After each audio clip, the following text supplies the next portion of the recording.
Sino kaya ang magiging main villain sa paparating na Elbaf arc? Posible kaya na ito isang tauhan na matagal nang nabanggit sa storya?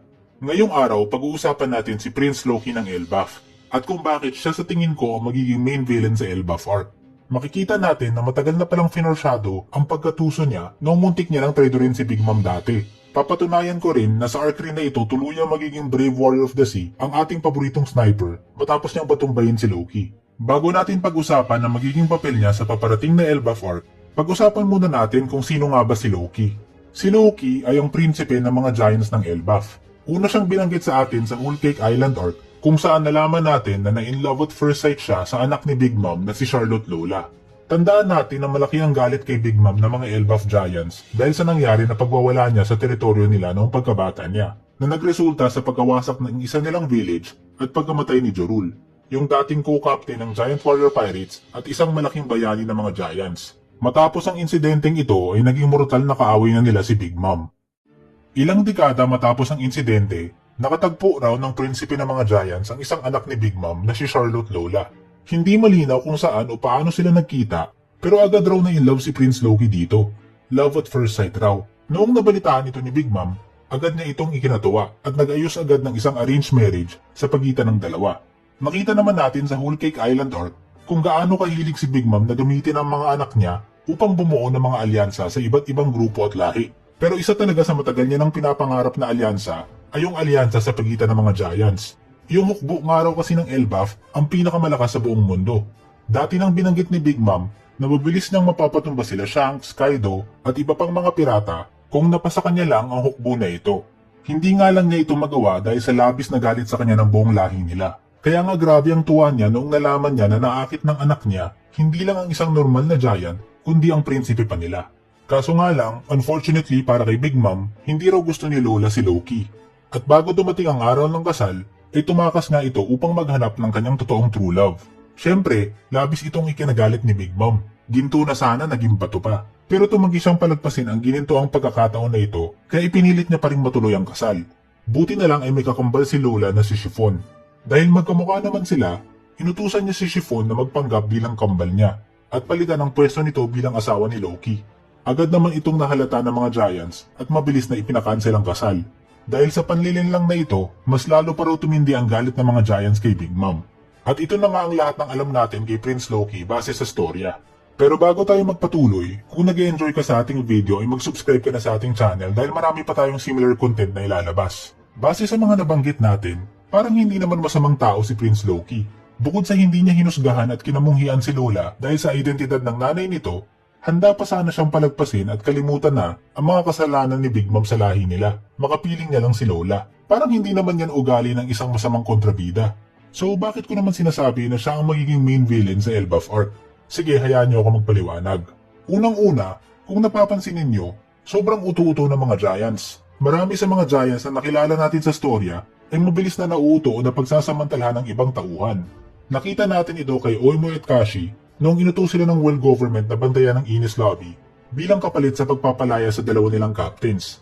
Yun nga lang, hindi naman talaga hawak ng world government si Dory at Brogy.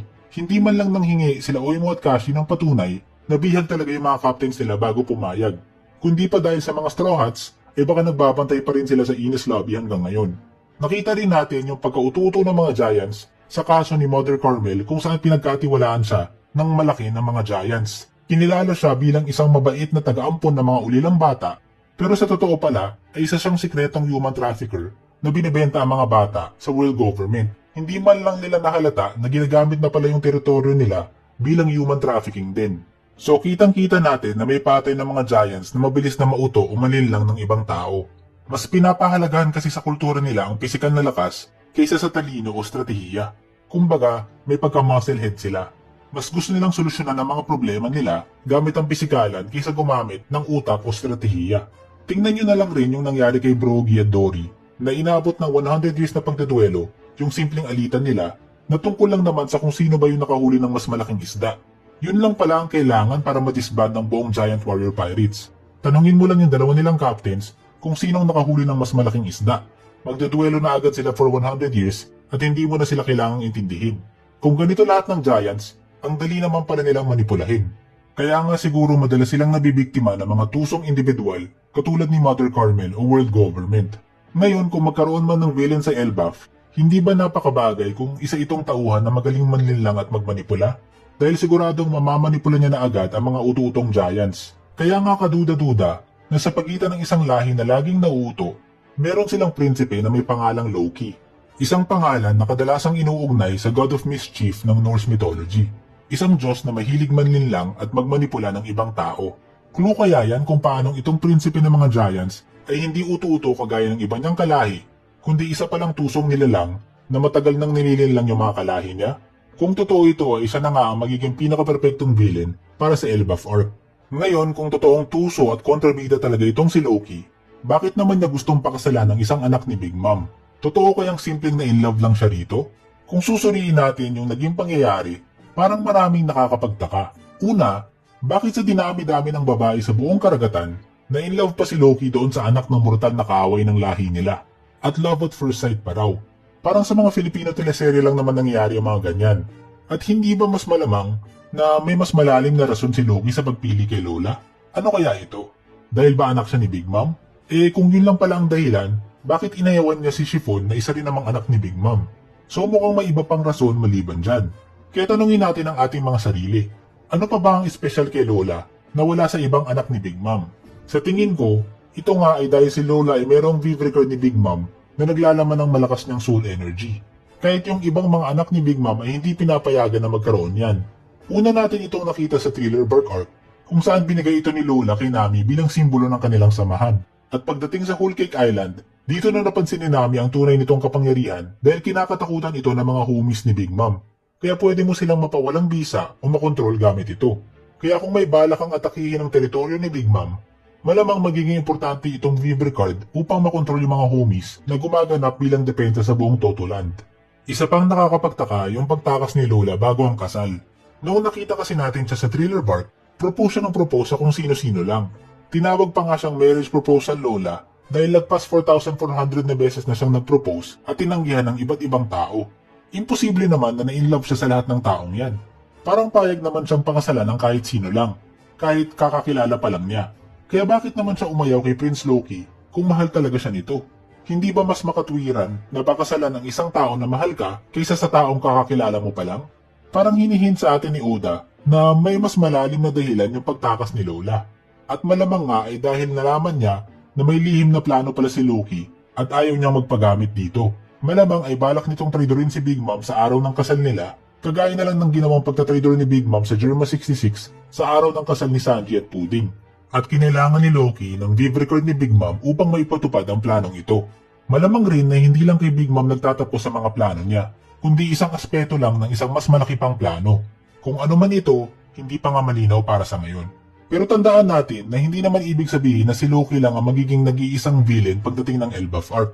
May posibilidad na nakipagsabuatan na rin ito sa ibang external na puwersa. Katulad na lang ng ginawa ni Orochi na lokal na villain ng Wano pero nakipagsabuatan kay Kaido. O kaya naman ni York na lokal na villain ng Egghead pero nakipagsabuatan sa Gorosei at World Government. Maaring nakikipagsabuatan nila itong si Loki sa mga external forces katulad ng Blackbeard Pirates, World Government o iba pa upang ipatupad ang mga plano niya. Kung ano man ang mga planong ito, tiyak na makakasama ito para sa mga Giants at buong Elbaf. Ngayon sabihin na natin na masama nga si Prince Loki. Bakit ko naman nasabi na si Usopp ang magiging katapat niya? Unang-una, alam naman natin na paulit-ulit nang pinapakita sa storya ang kagustuhan ni Usopp na makapunta sa Elbaf.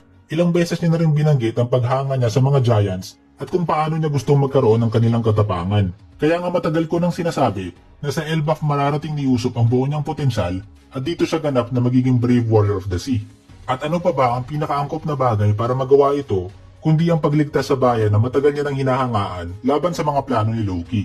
Ngayon kung hindi ka pa rin kumbinsido, tingnan na lang natin ang inspirasyon ni Oda para sa karakter ni Usopp. Base siya sa isang maalamat na Greek storyteller na si Aesop. Si Aesop ang may akda ng maraming mga kwento na kadalasan ay tungkol sa mga hayop. Tinatawag ang koleksyon ng mga kwento niya bilang Aesop's Fables. At ano ang kabaliktaran ng fable? Elbaf.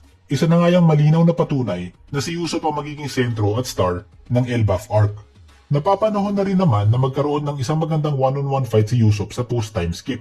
Matapos na kasing magpakitang gilas sa Dressrosa ay hindi na ulit siya nabigyan ng isang magandang laban.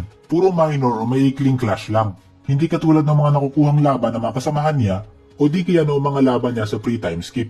Parang sinesave talaga siya ni Oda para sa isang espesyal na laban. At sino pa ba ang pinakaangkop na kalaban para sa kanya, kundi isa ring sinungaling, mula mismo sa lugar na matagal nang gustong puntahan ni Usopp. Alam rin natin na si Usopp ay isang eksperto ng sinungaling. Kung papansinin natin ang mga nakaraan niyang laban, may hilig siyang magsinungaling o mag-exaggerate para magkaroon ng kalamangan sa mga laban niya. Kaya magiging magandang makita kung makahanap siya ng katapat niya na mas sinungaling pa at mas magaling pang magmanipula kaysa sa kanya.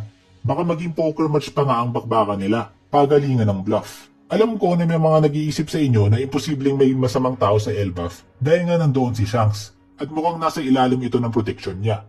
Kaya kung may masamang tao roon, ay siguradong matagal niya na itong tinalo.